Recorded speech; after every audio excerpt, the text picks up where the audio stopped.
ಎಲ್ಲರಿಗೂ ನಮಸ್ಕಾರ. Prince portal ಚಾನಲ್‌ಗೆ ನಿಮ್ಮೆಲ್ಲರಿಗೂ ಸ್ವಾಗತ ಸುಸ್ವಾಗತ. ನಾನು ನಿಮ್ಮ ಆತ್ಮೀಯ ಅಶೋಕ್ ಕುಮಾರ್. ವೀಕ್ಷಕರೇ, ಇವತ್ತಿನ ವಿಡಿಯೋದಲ್ಲಿ ಗವರ್ನಮೆಂಟ್ ಆಫ್ ಕರ್ನಾಟಕ, ನಮ್ಮ ಕರ್ನಾಟಕ ಸರ್ಕಾರದಲ್ಲಿ ಬರ್ತಾ ಇರುವಂತ 7ನೇ ವೇತನ ಆಯೋಗ 7th ಪೇ ಕಮಿಷನ್ ಕುರಿತಾಗಿ ಒಂದು ಭರ್ಜರಿ ಬ್ರೇಕಿಂಗ್ ನ್ಯೂಸ್, ಒಂದು ಅದ್ಭುತವಾದ ಮಾಹಿತಿ ಇವತ್ತಿನ ವಿಡಿಯೋ ಮುಖಾಂತರ ನಾನು ಪ್ರಸ್ತುತಪಡಿಸ್ತಾ ಇದ್ದೀನಿ ವೀಕ್ಷಕರೇ.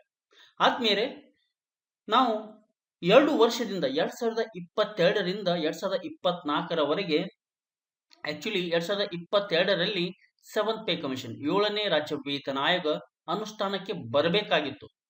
ಆದರೂ ನಮ್ಮ ತಾಳ್ಮೆ, ನಮ್ಮ ನೌಕರರ ತಾಳ್ಮೆ, ನಮ್ಮ ನಿವೃತ್ತರ ತಾಳ್ಮೆಯಿಂದ ನಾವು 2 ವರ್ಷವರೆಗೂ ನಾವು ಕಾದಿದ್ದೇವೆ ವೀಕ್ಷಕರೇ.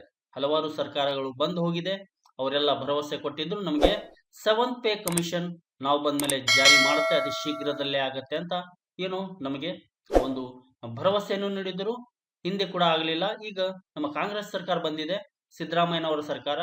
ಅವರು ಬಂದ ಕೂಡಲೇ ನಾವು 7th ಪೇ ಕಮಿಷನ್ ಕ್ಷಣವೇ ಆ, ನಾವು ಜಾರಿಗೆ ತರ್ತೇವೆ ಅಂತ ಒಂದು ಆಶ್ವಾಸನೆಯನ್ನು ನೀಡಿದರು. ಆದರೆ ನಮಗೆ ಆ, ಸ್ವಲ್ಪ ದಿನದ ಹಿಂದೆ ನಮಗೆ ಬಂದಿರುವಂತಹ ಮಾಹಿತಿ ಪ್ರಕಾರ 7ನೇ ವೇತನ ಆಯೋಗ ಸದ್ಯಕ್ಕೆ ನಮ್ಮ ಕರ್ನಾಟಕದಲ್ಲಿ ಜಾರಿ ಆಗಲ್ಲ. ಹಲವಾರು ಇದಕ್ಕೆ ಕಾರಣಗಳಿವೆ, ಸವಾಲುಗಳಿವೆ ವೀಕ್ಷಕರೇ. ಈ ನಮ್ಮ 7th ಪೇ ಕಮಿಷನ್ 7ನೇ ವೇತನ ಆಯೋಗ ವರದಿ ಜಾರಿಗೆ ಏನು ಸವಾಲುಗಳಿವೆ, ಯಾಕೆ ನಮ್ಮ ಕರ್ನಾಟಕದಲ್ಲಿ 7th ಪೇ ಕಮಿಷನ್ ಡಿಲೇ ಆಗ್ತಾ ಇದೆ, ಇದರ ಬಗ್ಗೆ ನಾನು ನಿಮಗೆ ಸವಿಸ್ತಾರವಾದ ಮಾಹಿತಿ ಈ ವಿಡಿಯೋ ಮುಖಾಂತರ ನೀಡ್ತಾ ಇದ್ದೀನಿ ವೀಕ್ಷಕರೇ. Why 7th pay commission is delayed in Karnataka. ಹಾಗಾದ್ರೆ 7ನೇ ವೇತನ ಆಯೋಗ ಈ ಜಾರಿ ಮಾಡದಿರಲು, ಸರ್ಕಾರ 7ನೇ ವೇತನ ಆಯೋಗ ಅನುಷ್ಠಾನಕ್ಕೆ ತರದಿರಲು ಸವಾಲುಗಳ ಒಂದು ಪಟ್ಟಿಯೇ ಇದೆ ವೀಕ್ಷಕರೇ. ನಾನು ಇವತ್ತಿನ ವಿಡಿಯೋದಲ್ಲಿ ಚರ್ಚೆ ಮಾಡ್ತಾ ಇದ್ದೀನಿ. ದಯವಿಟ್ಟು ಯಾರು ಮಿಸ್ ಮಾಡ್ಕೋಬೇಡಿ, ಸ್ಕಿಪ್ ಮಾಡಿ ನೋಡಬೇಡಿ. ಸ್ಕಿಪ್ ಮಾಡಿ ನೋಡಿದ್ರೆ ನಿಮಗೆ ಮಾಹಿತಿ ಅಪೂರ್ಣ ಆಗುವ ಸಾಧ್ಯತೆ ಇರುತ್ತೆ. ಕಾರಣ, ಸಂಪೂರ್ಣವಾಗಿ ವಿಡಿಯೋವನ್ನು ನೀವು ವೀಕ್ಷಣೆ ಮಾಡಲೇಬೇಕಾಗತ್ತೆ. ಹಾಗಾದ್ರೆ ತಡ ಮಾಡದೆ ಮಾಹಿತಿ ಪ್ರಾರಂಭ ಮಾಡ್ತೀನಿ. ಅದಕ್ಕಿಂತ ಮುಂಚೆ ವೀಕ್ಷಕರೇ, ಇನ್ನು ನನ್ನ ಪ್ರಿನ್ಸ್ ಪೋರ್ಟಲ್ ಚಾನಲ್ ನೀವು ಸಬ್ಸ್ಕ್ರೈಬ್ ಮಾಡದೇ ಇದ್ರೆ ಕೆಳಗಡೆ ಇರುವಂತಹ ಒಂದು ಸಬ್ಸ್ಕ್ರೈಬ್ ಬಟನ್ ಅನ್ನು ಕ್ಲಿಕ್ ಮಾಡಿ ಮತ್ತು ಸೈಡಿಗೆ ಒಂದು ಬೆಲ್ ಬಟನ್ ಕೂಡ ಬರುತ್ತೆ, ಅದನ್ನು ಆಲ್ ಅಂತ ಆನ್ ಮಾಡ್ಕೊಳ್ಳಿ. ಇಷ್ಟು ಮಾಡಿದ್ರೆ ನಿಮಗೆ ಎಲ್ಲ ಮಾಹಿತಿಗಳು ಮೊಬೈಲ್ ಸ್ಕ್ರೀನ್ ಮೇಲೆ ನೋಟಿಫಿಕೇಶನ್ ಮುಖಾಂತರ ಟಕ್ಕನೆ ರಿಫ್ಲೆಕ್ಟ್ ಆಗುತ್ತೆ. ಅದನ್ನು ಕ್ಲಿಕ್ ಮಾಡಿ ವೀಕ್ಷಣೆ ಮಾಡಬಹುದು ಮತ್ತು ಎಲ್ಲರಿಗೂ ಶೇರ್ ಮಾಡಿ. ಈ ಒಳ್ಳೆ ಮಾಹಿತಿ ನೀವು ಸದಾ ಪಡಿತಾನೆ ಇರ್ತೀರಾ ಅಂತ ಹೇಳ್ತಾ ಸಮಯ ವ್ಯರ್ಥ ಮಾಡದೆ ಮಾಹಿತಿ ಪ್ರಾರಂಭ ಮಾಡ್ತಾ ಇದ್ದೀವಿ. ವಿಡಿಯೋ ಮೊದಲಿನಿಂದ ಕೊನೆವರೆಗೂ ವೀಕ್ಷಣೆ ಮಾಡಿ. ಮತ್ತೊಮ್ಮೆ ಎಲ್ಲ ಕರುನಾಡ ವೀಕ್ಷಕರಿಗೆ ಪ್ರಿನ್ಸ್ ಪೋರ್ಟಲ್ ಚಾನೆಲ್ಗೆ ಸ್ವಾಗತ ಸುಸ್ವಾಗತ. ವೀಕ್ಷಕರೇ, 7th ಪೇ ಕಮಿಷನ್ ಜಾರಿಗೆ ನಾವು ಜಾತಕ ಪಕ್ಷಿಯಂತೆ ಕಾಯ್ತಾ ಇರುವುದು ನಮ್ಮೆಲ್ಲರಿಗೂ ಗೊತ್ತಿರುವಂತಹ ಒಂದು ಸಂಗತಿ. ಆದರೆ ಹಲವಾರು ದಿನಗಳಿಂದ ನಮಗೆ ಬಂದಿರುವಂತಹ ಮಾಹಿತಿ, ನಮಗೆ ತಕ್ಷಣವೇ ನಮ್ಮ ರಾಜ್ಯದಲ್ಲಿ, ಕರ್ನಾಟಕದಲ್ಲಿ 7ನೇ ರಾಜ್ಯ ವೇತನ ಆಯೋಗ ಅನುಷ್ಠಾನಕ್ಕೆ ಬರುತ್ತದೆ ಎಂದ ಒಂದು ನಮಗೆ ಮಾಹಿತಿ ಸಿಗ್ತಾ ಇತ್ತು. ಆದರೆ ಕೆಲವು ದಿನಗಳ ಹಿಂದೆ ನಮಗೆ ಈ ಒಂದು ಕಹಿ ಸುದ್ದಿ, ನಮ್ಮ ನೌಕರರಿಗೆ ಒಂದು ನಿರಾಶಾದಾಯಕ ಸುದ್ದಿ, ಅದು ನಮ್ಮ ರಾಜ್ಯ ಸರ್ಕಾರದಿಂದ ಬಂದಿರುತ್ತೆ. 7ನೇ ವೇತನ ಆಯೋಗ ವರದಿ ಅಂದ್ರೆ ನಮ್ಮ ರಾಜ್ಯ ಸರ್ಕಾರಿ ನೌಕರರ ಸಂಘದ ಒಂದು ಸತತ ಪ್ರಯತ್ನದಿಂದ ನಮ್ಮ 7ನೇ ವೇತನ ಆಯೋಗವು ಸರ್ಕಾರಕ್ಕೆ ಸಲ್ಲಿಸಿರುವಂತಹ ಶಿಫಾರಸನ್ನು ಅನುಷ್ಠಾನಕ್ಕೆ ತರಲು ವಿಫಲರಾಗಿದ್ದಾರೆ ಅಂತ ಹೇಳ್ಬೋದು. ಆದ್ರೆ ಇಲ್ಲಿ ಕೆಲವು ದಿನಗಳ ಹಿಂದೆ ನಮಗೆ ಬಂದಿರುವಂತಹ ಮಾಹಿತಿ, ಜಾರಿ ಮಾಡ್ತಾರೆ ಅಂತ ಮರುದಿನ ಅದು ಸಿದ್ದರಾಮಯ್ಯನವರ ಸಚಿವ ಸಂಪುಟದಿಂದ ಬಂದಿರುವಂತಹ ಮಾಹಿತಿಯಲ್ಲಿ ಚರ್ಚೆಯಲ್ಲಿ 7ನೇ ವೇತನ ಆಯೋಗದ ಕುರಿತಾಗಿ ಯಾವುದೇ ಚರ್ಚೆ ನಡೆದಿರುವುದಿಲ್ಲ. ಕಾರಣ, ನಮ್ಮ ನೌಕರರ ಬಳಗಕ್ಕೆ, ನಮ್ಮ ನಿವೃತ್ತರ ಬಳಗಕ್ಕೆ ಬಹಳಷ್ಟು ಒಂದು ನಿರಾಶೆ ಉಂಟು ಮಾಡಿದೆ ವೀಕ್ಷಕರೇ. ಹಾಗಾದ್ರೆ ಇವತ್ತಿನ ವಿಡಿಯೋದಲ್ಲಿ ಈ 7ನೇ ವೇತನ ಆಯೋಗ ನಮ್ಮ ಕರ್ನಾಟಕದಲ್ಲಿ ಯಾಕೆ ಜಾರಿ ಆಗ್ತಾ ಇಲ್ಲ, ಅದಕ್ಕೆ ಏನು ಸವಾಲುಗಳು ಸವಾಲುಗಳಿವೆ, ಅಡ್ಡಿಪಡಿಸುವಂತ ವಿಚಾರಗಳಿವೆ ಅಂತ ನಾನು ಹೇಳ್ತಾ ಹೋಗ್ತೀನಿ. ದಯವಿಟ್ಟು ವಿಡಿಯೋ ಪೂರ್ಣವಾಗಿ ನೋಡಿ. ಬೆಂಗಳೂರು, ಜುಲೈ 4. ಕರ್ನಾಟಕ ಸರ್ಕಾರಿ ನೌಕರರು, ನಿವೃತ್ತ ನೌಕರರ ಮಹತ್ವದ ಬೇಡಿಕೆ.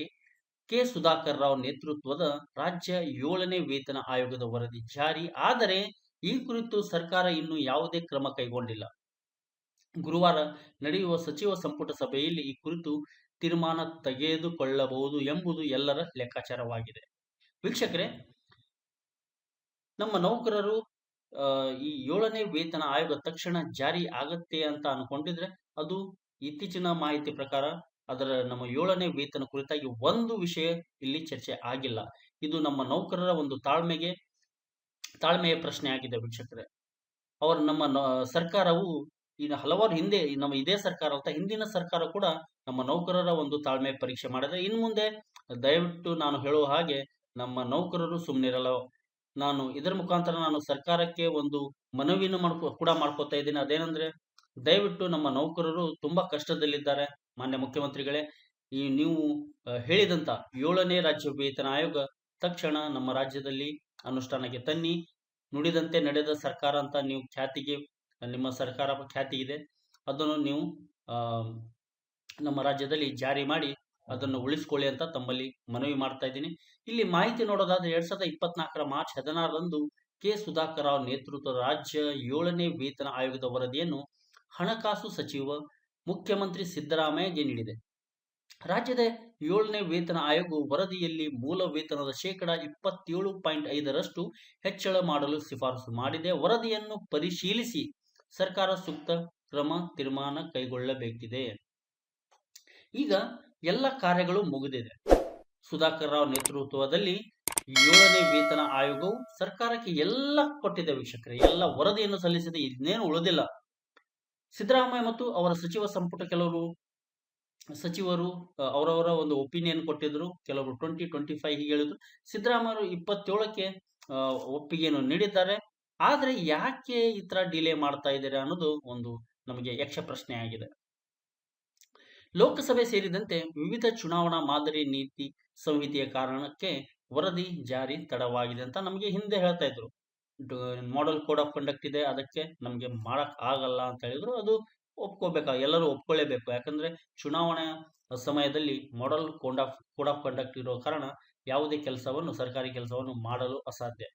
ಈ ಹಿಂದೆ ನಡೆದು 2 ಸಚಿವ ಸಂಪುಟ ಸಭೆಯಲ್ಲಿ ವರದಿ ಕುರಿತು ಸಚಿವರ ಅಭಿಪ್ರಾಯವನ್ನು ಮುಖ್ಯಮಂತ್ರಿ ಸಿದ್ದರಾಮಯ್ಯ ಸಂಗ್ರಹ ಮಾಡಿದ್ದಾರೆ. ಇಂದು ನಡೆಯುವ ಸಚಿವ ಸಂಪುಟ ಸಭೆಯಲ್ಲಿ ಅಂತಿಮ ತೀರ್ಮಾನ ಕೈಗೊಳ್ಳುವ ನಿರೀಕ್ಷೆ ಇದೆ ಅಂತ ಒಂದು ನಂಬಿಕೆ ಕೂಡ ನಾವು ಇಟ್ಟಿದ್ದೇವೆ. ಆದ್ರೆ ಇಲ್ಲಿ ನಮಗೆ ಬಂದಿರುವಂತಹ ಮಾಹಿತಿ ಪ್ರಕಾರ 7ನೇ ವೇತನ ಆಯೋಗ ಸದ್ಯಕ್ಕೆ ಜಾರಿ ಇಲ್ಲ ಅಂತ ನಮ್ಮ ಸರ್ಕಾರ ಕಡೆಯಿಂದ ನಮಗೆ ಬಂದಿರುವಂತಹ ಮಾಹಿತಿ. ಅಧಿಕೃತವಾಗಿ ಸರ್ಕಾರದವರು ಯಾರು ಹೇಳಿಲ್ಲ. ಆದರೆ ಇದರ ಬಗ್ಗೆ ಚರ್ಚೆ ಆಗದಿರುವುದು ನಮ್ಮೆಲ್ಲರಿಗೆ ಒಂದು ಸಂಶಯವನ್ನು ಉಂಟು ಮಾಡಿದೆ ವೀಕ್ಷಕರೇ. ಹಾಗಾದ್ರೆ ಈ 7ನೇ ವೇತನ ಆಯೋಗ ಜಾರಿಯಾಗದ ಸರ್ಕಾರಕ್ಕೆ ಯಾವ ಸವಾಲುಗಳಿವೆ? ಕೆ ಸುಧಾಕರ್ ರಾವ್ ನೇತೃತ್ವದ ರಾಜ್ಯ 7ನೇ ವೇತನ ಆಯೋಗದ ವರದಿಯನ್ನು ಯಥಾವತ್ ಜಾರಿಗೊಳಿಸಲು ಸರ್ಕಾರಕ್ಕೆ ಅನೇಕ ಸವಾಲುಗಳಿವೆ. ಪ್ರಮುಖವಾಗಿ ಸರ್ಕಾರಿ ನೌಕರರ ವೇತನ, ಭತ್ಯೆ, ಪಿಂಚಣಿ ಹೆಚ್ಚಳವಾಗಲಿದ್ದು ಅದಕ್ಕೆ ಸರ್ಕಾರ ಹಣ ಹೊಂದಿಸಬೇಕಾಗಿದೆ. ವರದಿಯಲ್ಲಿ ಕನಿಷ್ಠ ಮೂಲ ವೇತನವನ್ನು 17,000 ರೂಪಾಯಿಯಿಂದ 27,000 ರೂಪಾಯಿಗೆ ಹೆಚ್ಚಿಸುವಂತೆ ಶಿಫಾರಸು ಮಾಡಲಾಗಿದೆ. ಇದರೊಂದಿಗೆ ಇನ್ನೂ ಅನೇಕ ಶಿಫಾರಸುಗಳಿದ್ದು ವರದಿಯನ್ನು ಆರ್ಥಿಕ ಇಲಾಖೆಗೆ ಸಿದ್ದರಾಮಯ್ಯ ನೀಡಿದ್ದರು. ಇಲಾಖೆಯು ವರದಿಯನ್ನು ಕೂಲಂಕುಷವಾಗಿ ಅಧ್ಯಯನ ಮಾಡಿದ ನಂತರ ನೀಡುವ ಸಲಹೆಗಳ ಆಧಾರದಲ್ಲಿ ಸರ್ಕಾರ ತಮ್ಮ ತೀರ್ಮಾನ ಪ್ರಕಟಿಸಲಿದೆ ಅಂತ ಇಲ್ಲಿ ಮಾಹಿತಿ ಬಂದಿದೆ ವೀಕ್ಷಕರೇ. ಸರ್ಕಾರಿ ಉದ್ಯೋಗಿಗಳ ಮೂಲ ವೇತನ ಹೆಚ್ಚಳವಾದರೆ ಸರ್ಕಾರ ಬೊಕ್ಕಸಕ್ಕೆ ವಾರ್ಷಿಕ 17,440 ಕೋಟಿ ರೂಪಾಯಿ ಹೊರೆಯಾಗಲಿದೆ. 2024-25ನೇ ಸಾಲಿನ ಬಜೆಟ್ನಲ್ಲಿ ಇದಕ್ಕಾಗಿಯೇ ಸರ್ಕಾರ 15,000 ಕೋಟಿ ಮೀಸಲಿಟ್ಟಿದೆ. ವಿವಿಧ ಭತ್ಯೆಗಳು ಹೆಚ್ಚಳವಾಗಲಿದ್ದು 3,791 ಕೋಟಿ ರೂಪಾಯಿ ವೆಚ್ಚ ಆಗಲಿದೆ. ವರದಿಯನ್ನು ಏಪ್ರಿಲ್ 2024ರಿಂದಲೇ ಪೂರ್ವಾನ್ವಯವಾಗುವಂತೆ ಜಾರಿಗೊಳಿಸಬೇಕಿದೆ. ಆದ್ದರಿಂದ ಸರ್ಕಾರಕ್ಕೆ 2,800 ಕೋಟಿ ಹೆಚ್ಚುವರಿ ಹೊಣೆಯಾಗಲಿದೆ ವೀಕ್ಷಕರೇ. ಪಿಎಫ್ ವಂತಿಗೆ ಮೊತ್ತ 530.45 ಕೋಟಿ, ಮರಣ ನಿವೃತ್ತಿ ಉಪದಾನ 1,083 ಕೋಟಿ ರೂಪಾಯಿ ಆಗಲಿದೆ. ಆದ್ದರಿಂದ ಸರ್ಕಾರ ಆಯೋಗದ ವರದಿ ಶಿಫಾರಸು ಜಾರಿಯಲ್ಲಿ ಎಚ್ಚರಿಕೆ ಹೆಜ್ಜೆ ಇಡಬೇಕಿದೆ. ಸರ್ಕಾರ ಇಂದಿನ ಸಚಿವ ಸಂಪುಟ ಸಭೆಯಲ್ಲಿ 7ನೇ ವೇತನ ಆಯೋಗದ ವರದಿ ಜಾರಿ ಕುರಿತು ತೀರ್ಮಾನ ಕೈಗೊಳ್ಳಬೇಕು ಎಂದು ಸರ್ಕಾರಿ ನೌಕರರು ಬೇಡಿಕೆ ಇಟ್ಟಿದ್ದಾರೆ. ರಾಜ್ಯ ಸರ್ಕಾರಿ ನೌಕರರ ಸಂಘದ ಅಧ್ಯಕ್ಷ ಸಿ.ಎಸ್. ಷಡಕ್ಷರಿ ಮಾತನಾಡಿ, 7ನೇ ವೇತನ ಆಯೋಗದ ವರದಿ ಜಾರಿ ಬೇಡಿಕೆ ಮುಂದೂಡಲಾಗಿದೆ. ಸಿಎಂ ಸಿದ್ದರಾಮಯ್ಯ ಭರವಸೆ ನೀಡಿದ್ದಾರೆ. ಇಲ್ಲವಾದರೆ ಜುಲೈ 7ರಂದು ನೌಕರರ ಸಂಘದ ಕಾರ್ಯಕಾರಿಣಿ ಸಭೆ ಕರೆದಿದ್ದು ಚರ್ಚಿಸಿ ಮುಂದಿನ ತೀರ್ಮಾನ ಕೈಗೊಳ್ಳಲಿದ್ದೇವೆ ಎಂದು ಹೇಳಿದ್ದಾರೆ. ಕಳೆದ ವಾರ ನಡೆದ ಸಚಿವ ಸಂಪುಟ ಸಭೆಯಲ್ಲಿ 7ನೇ ವೇತನ ಆಯೋಗ ವರದಿ ಜಾರಿ ಕುರಿತು ವಿಷಯ ಪ್ರಸ್ತಾಪವಾಯಿತು. ಅನೌಪಚಾರಿಕವಾಗಿ ನಡೆದ ಸಭೆಯಲ್ಲಿ ಸಚಿವರು ಬೇರೆ ಬೇರೆ ಅಭಿಪ್ರಾಯವನ್ನು ವ್ಯಕ್ತಪಡಿಸಿದರು. ಮುಖ್ಯಮಂತ್ರಿ ಸಿದ್ದರಾಮಯ್ಯ ಎಲ್ಲವನ್ನು ಆಲಿಸಿದರು. ವರದಿಯನ್ನು ಯಥಾವತ್ ಜಾರಿಗೊಳಿಸುವ ಸಚಿವರ ಅಪಸ್ವರ ಇದೆ. ಮುಖ್ಯಮಂತ್ರಿಗಳು ವರದಿಯನ್ನು ಆರ್ಥಿಕ ಇಲಾಖೆಗೆ ನೀಡಿದ್ದಾರೆ. ಇಲಾಖೆಯ ವರದಿಯನ್ನು ಹೇಗೆ ಜಾರಿಗೊಳಿಸಬೇಕು ಎಂದು ರೂಪುರೇಷೆ ರೂಪಿಸುತ್ತಿದೆ. ಇದರ ಅನ್ವಯ ಸರ್ಕಾರ ಮುಂದಿನ ಕ್ರಮ ಕೈಗೊಳ್ಳಲಿದೆ ಎಂಬ ಮಾಹಿತಿ ಸದ್ಯಕ್ಕೆ ಲಭ್ಯವಾಗಿದೆ.